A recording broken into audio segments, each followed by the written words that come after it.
You know, I've been meaning to tell my story of what happened to me. I'm finna tell it now.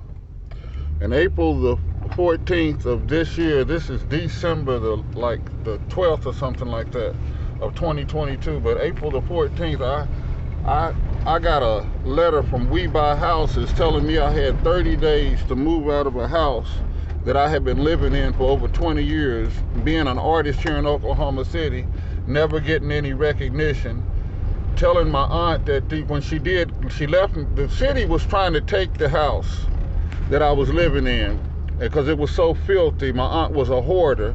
She was insane. All she used to do was run to bingo and gamble up all her money and come sit inside a house with putting buckets up under holes in the wall. And my cousin wanted that house to be destroyed. She never did anything to help me with it. My cousin Jerome Free, that used to be the pastor of Mount Carmel Baptist Church, put a roof on the house 20 years ago. Other than that, nobody had, probably 25 years ago, other than that, nobody had did any work on it. I have pictures of everything. But so my cousin's going to sell the house without telling me, with all my stuff in it, hoping that I would lose everything. But through the grace of God, I was able to save some of my stuff. I lost like 80 to 90% of my beautiful artwork and all of my things and stuff, and I had to set them on the curb, but I have videos on YouTube over all of that. But there was this woman by the name of Casey Chesty. I have her video of how she talked to me on the internet. It's the one that has the king's face, and it's talking about We Buy Houses, because she called me and threatened me and harassed me and had my high blood pressure all through the roof. You know what I'm saying? Threatening me over that she had been telling me that the house was sold. She had been sending me emails, and I told her I never got any emails. But this whore told me that she was going to, give me just 30 days. And I was asking, I said, I need more time than 30 days, and da-da-da. And she had scared me so much, I went on and tried to get my stuff out of there by myself in 30 days, which was impossible. I tried to have a garage so I didn't have no time for anything, but who would do somebody like that and think they could get away with it? My sick, insane cousin, Maria Blevins, she used to molest me when I was a child. She used to tell me when I was in my 20s that I was so drunk that she, grabbed my penis and walked me into the bathroom and pulled my pants down and held my penis in her hand while I peed. And she'd be looking at me, licking her lips and stuff. And I said, oh my God, this woman is insane. You know what I'm saying? But not to mention her insane mother, child abusing mother. When I came back to help her mother, she was out in front of the house arguing with children, like little bitty 7 and 8-year-old girls talking about, that's not my name, that's not my name. I said, Shaquita, please go back off in the house. You know what I'm saying? Leave those little children alone. Don't abuse them like you used to abuse. I didn't tell her that, but I just told her, go back off in the house. The woman used to give me toys when I was a baby and see me having so much fun with them, tell me, oh, you can play with that when you come back. She done gave it to me, told me I could have it. Within an hour, she told me, I'm looking for the toy. She done hid it. And I'm like, where's the toy that you gave me? It'll be here when you come back if you want to see it again. I had to put it. I said, this woman is mentally insane. I ain't never in my life gave a child a toy and took it back. That's child abuse. But not only that, I used to watch that crazy woman, my aunt Shaquita Washington, beat her. When I was a kid, I'd be so afraid of her. She beat her daughter. That's probably why her brain is messed up. She used to beat her all in the head with shoes and stuff, and she tormented her.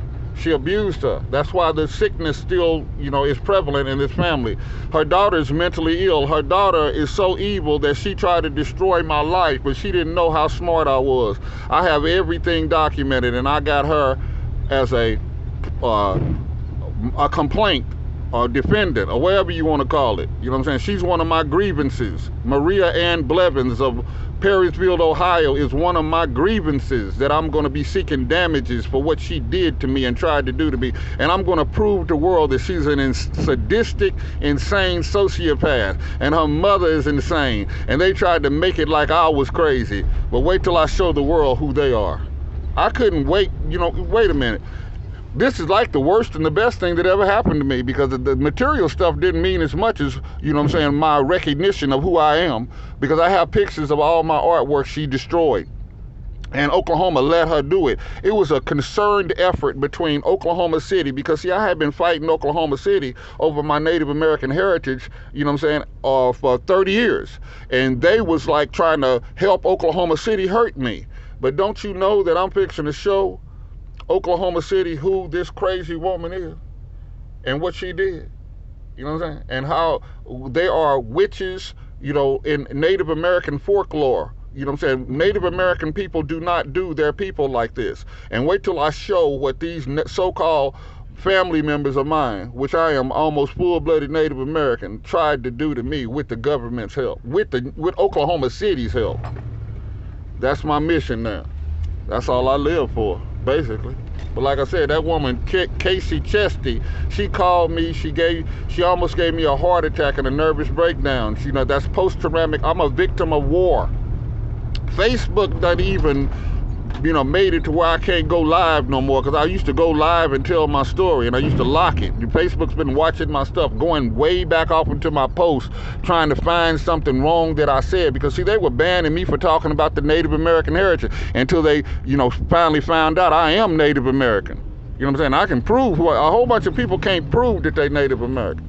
But I can prove I'm Native American. Now I'm going to prove how much Native American I am, because the proof is in the pudding. I'm the only Seminole, so-called Seminole, that's fixing to stand up against the United States government for being wrong. Now, wait a minute. Don't that prove that I'm Seminole? And like I said, I'm a victim of, I'm a blood member of the Seminole Nation, but I'm also a victim of rape, because these motherfuckers are saying Seminoles are white. And we know Seminoles were black. But they said that I was their slave. They just gave the freedmen. They treat me like I'm a freedman, like I'm a slave, but I'm Seminole by blood too. You know what I'm saying? But then I'm also Yamasee, Cherokee, Kickapoo, you know what I'm saying, Choctaw, Iroquois, Arapaho, and Apache. You know, my grandmother told me, my great-grandmother, I'm going to listen to her. She said, James, you may have as many as 30 tribes inside of you. I know my great-grandmother, who was Native American, was blacker than night.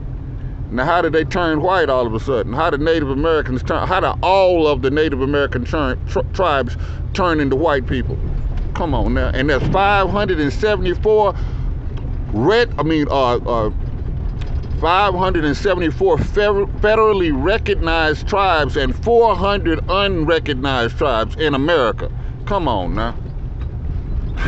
They killed off all the black people and made Indians white. The DNA can prove it. The DNA proves it. You know what I'm saying? There were people here way before the Mongoloid Asians came and mixed with all the all the white Europeans and Russians and Spaniards and French, and all of those different people came over here and started killing off all the old indigenous blacks, you know what I'm saying, and then raping their women and lightening up the nations. That's what happened. And they don't like hearing that, but I can prove it. You hear me? Kiki, Nene Lee, and Casey Chesty. Somebody came on my page on November the 3rd and started erasing all my history, all my evidence. I was talking to her. She acted like she was interested in what I was doing as far as what I'm going to do. And the witch started erasing all of my, I got all of that online to prove it too. She came on to me and told me that she was a mafia and she worked for the police. She is the police. You hear me? I wouldn't doubt it. She said she worked for Oprah Winfrey. That's what she told me, man. She told me she was Oprah Winfrey. I said, I believe you. Yep. Facebook can't stop me from posting this on YouTube, can you, Facey? Bookie. I'm out. This is called Wendell's Worker. I'm just going to scold you, mold you, and hold you, just like my partner, you know what I'm saying, Black Indians Unite says. Alrighty now.